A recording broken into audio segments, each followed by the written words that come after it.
Okay, so last time we talked about the website Fansided, which is what is it? It's a hub, I guess, for different NHL teams, fan bases to come together and contribute content relating to those specific fan bases. There's a fan-sided version for the Canucks, there's a fan-sided version for the Leafs, for the Rangers, etc., and it's mostly contributed to by fans of those teams that contribute in those specific communities. So last time we spoke about Fansided. It was an article talking about the Detroit Red Wings, written from the New York Rangers' point of view as to why Steve Yzerman needs to suck it up when it comes to the NHL draft lottery. And the video we made about that article just went over and bashed the heck out of it because, hey, you disrespect my favorite teams like that, man, you're gonna get the whoopings when it comes to my verbal counter arguments. So we had that last time, but this time, man oh man, it's going over the Montreal Canadiens this time, and it's not even the fan-sided version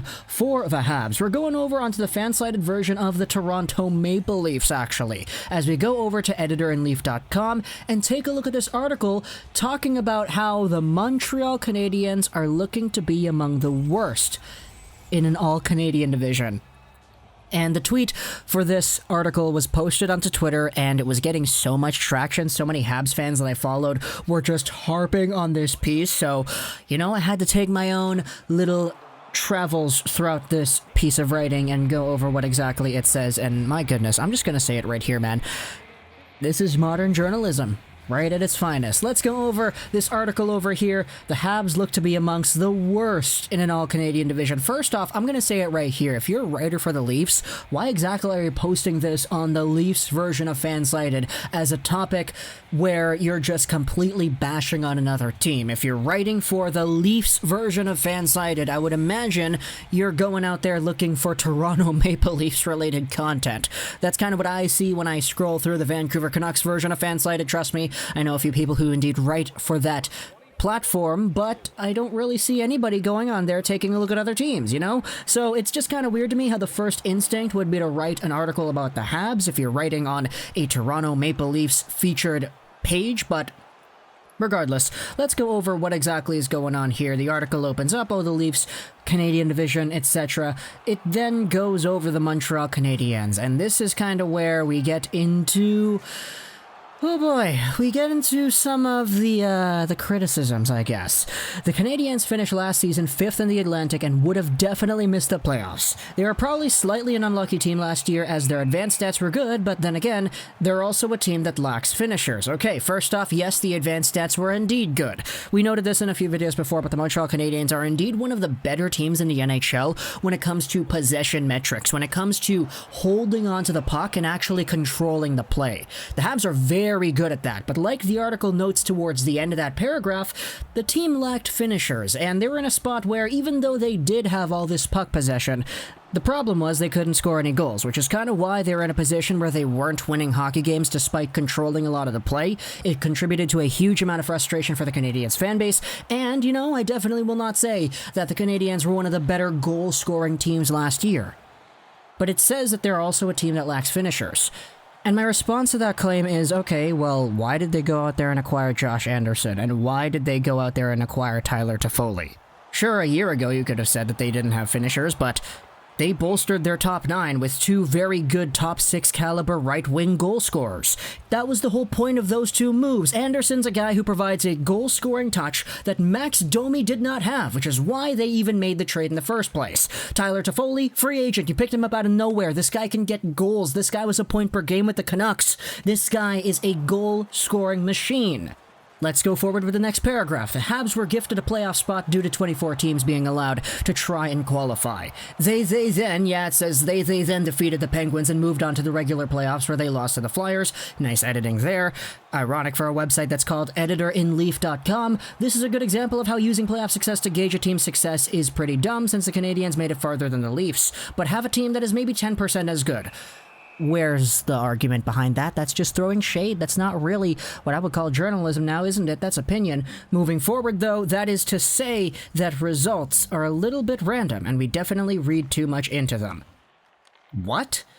Okay, let's just move on. The Canadiens are one of those teams that isn't good enough to do anything unless they get super lucky, but who aren't bad enough to have a high pick in the draft. I mean, the Canadiens last year in 2018-19 were the best team in NHL history to not make the playoffs, so I guess there's a combating argument to that sentiment.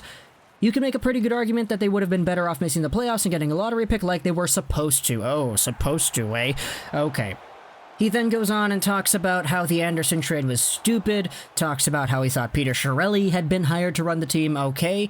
I will say this, though. It is somewhat fair, in my opinion, to at least say that the Anderson trade was kind of dumb, at least from an on-paper standpoint. It's just, philosophically to me, it makes sense as to why the Habs would do it. We noted this several times, but the Canadiens have so many draft picks that a third of them is not the same in terms of what a third appears to be to other NHL teams. But the Canadiens were mostly just going here because they knew the contract would work out. Anderson wanted to go long-term. The Canadiens wanted to go long-term.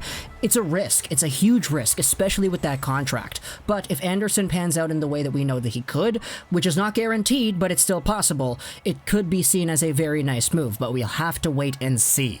So for the meantime, I think it's somewhat fair to say it like this, but then he goes over Carey Price, says that Carey Price is overrated. Nope, you didn't watch the playoffs then. You didn't watch the Canadiens play Crosby and the Penguins in the qualifiers, and the Philadelphia Flyers for the first few games there too. The Canadiens lost some of the games where Carey Price was amazing because they got shut out twice in a row. That's on the team, that's not on Price.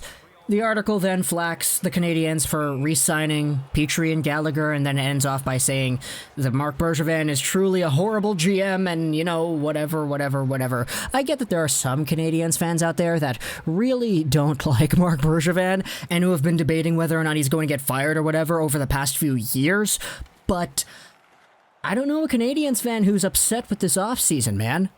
I don't know, it's like the writer of this article just took a look at everything the Canadiens did and tried to paint it in as negatively of a light as possible to try and get those ad views. And yes, you know, it's working because I'm giving attention to that article and I'm getting ad views too, so it's a win-win for all of us, I guess. But still, the fact that you put an article like this out there into the cyberspace, the fact that you tweet about it, the fact that it's published onto the public forums gives people like me, it gives people like you, the viewer watching this video, and it gives people like everybody I've seen on Twitter bashing this article the right to at least comment, criticize, defend, and attack it. And that's what I'm doing here, man, because this article is just plain wrong, and I disagree with a lot of what is said here. Like, the article just goes over what should be a Toronto Maple Leafs related discussion, how the Leafs could stack up against the Canadiens. They're going to go through every single team in the Canadian division and define their off seasons and how they stack up compared to Toronto. This just ended up being a roast session on the Habs that doesn't even really make all too much sense. A lot of the stuff in here, in my opinion, is debunkable. But then you go over what exactly the bold claim was, and it's right there in the title. Habs look to be among the worst in an all-Canadian division. And it's like, come on, man, you don't even know the Senators exist? This article in here has no mention of the Ottawa Senators. In fact, the tweet actually does. Will Montreal be the worst team in an all-Canadian division other than Ottawa? Obviously. And it says, oh, obviously, like, yeah, we would obviously assume that you would think that obviously Ottawa Senators would be down there too. It's just the title sensationalizes the idea of the Habs being bad. It's because they don't have any goal scorers. It's because they're a team that has good advanced stats, but they can't really engage in the normal scoring. It's because Carey Price is overrated. It's because they made some weird decisions. How exactly does that change the way they're going to perform? Like, Carey Price being overrated. Okay, do you have to throw that into that article? Talking about the Petrie and Gallagher extensions and how they shouldn't have done that? Okay, well, how exactly does that relate to the idea of the Habs being good or bad next year? The article then goes over, okay, because they did that, the Canadiens prevented themselves from rebuilding. Like, what? A year ago, this team was the best team to not make the NHL playoffs in history, and they ended up taking the more unlucky path the next year, found their way into the playoffs, and now they got even better.